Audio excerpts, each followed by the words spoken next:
नमस्कार मेरे प्यारे दर्शकों, आप सभी कैसे हो। मैं उम्मीद करूंगी कि आप सभी अच्छे होंगे। और आज मैं आपको सुनाऊंगी महाभारत की एक और कहानी, जिसका नाम है जब ऋषि दुर्वासा के क्रोध से पांडवों की रक्षा श्री कृष्ण ने की थी।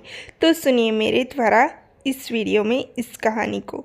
दुर्योधन ने ऋषि दुर्वासा से एक वचन लिया था कि वो पांडवों से मिलने वन में तब जाए जब द्रौपदी भोजन कर चुकी हो। और सूर्योदेव ने पांडवों को अक्षय पात्र दिया था, जिसमें पका हुआ भोजन तब तक समाप्त नहीं होगा जब तक द्रौपदी स्वयं भोजन न कर ले। ऐसा वरदान सूर्यदेव ने पांडवों को दिया था और एक अक्षय पात्र भी दिया था। और अक्षय पात्र में भोजन तब तक समाप्त नहीं हुआ जब तक पांडवों के साथ द्रौपदी ने भी स्वयं भोजन न कर लिया। एक दिन दुर्वासा ऋषि अपने 10,000 शिष्यों के साथ पांडव और द्रौपदी से मिलने पहुंच गए, किंतु उस समय द्रौपदी भोजन कर चुकी थी, जिसके कारण अक्षय पात्र में सारा भोजन समाप्त हो चुका था। और तब द्रौपदी ने देखा कि दुर्वासा ऋषि अपने 10,000 शिष्यों के साथ पांडव और उससे मिलने आ रहे हैं। और जब दुर्वासा ऋषि को भोजन नहीं मिलता तो उन्हें महाभयावह क्रोध आता है, और क्रोध के आवेश में आकर दुर्वासा ऋषि किसी को भी श्राप दे सकते हैं। दुर्योधन ये बात अच्छी तरह से जानता था, और जब द्रौपदी ने दुर्वासा ऋषि और उनके शिष्यों को देखा तब द्रौपदी को ये बात स्मरण हुई। और तब द्रौपदी चिंता में पड़ गई, क्योंकि भोजन तो सारा समाप्त हो चुका था।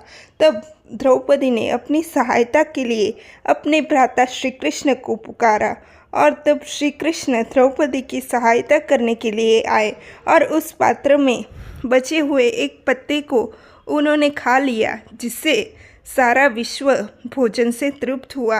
और साथ ही साथ दुर्वासा ऋषि और उनके शिष्य भी भोजन करके आनंद का अनुभव कर रहे थे। तो ये थी कहानी जब श्री कृष्ण ने दुर्वासा ऋषि के श्राप से पांडवों की रक्षा की। तो दर्शकों, आपको ये कहानी जानकर कैसा लगा? और यदि आपने ये कहानी ना तो देखी और ना ही सुनी है तो कृपया एक बार महाभारत अवश्य देखें, क्योंकि महाभारत पर ये कहानी महाभारत में उपलब्ध है। और यदि आप अभी भी महाभारत नहीं देख पा रहे हैं तो कृपया एक बार महाभारत अवश्य देखिए, क्योंकि महाभारत यूट्यूब पर अवेलेबल है। और इस अवसर को आप अवश्य देखिए जब श्री कृष्ण ने दुर्वासा ऋषि के श्राप से पांडवों की रक्षा की थी। ये कहानी देखकर आपको सब कुछ समझ में आ जाएगा, और आपको ये भी पता चल जाएगा कि महाभारत के दौरान श्री कृष्ण ने किस किस तरह से पांडवों की किस किस प्रकार से सहायता की थी।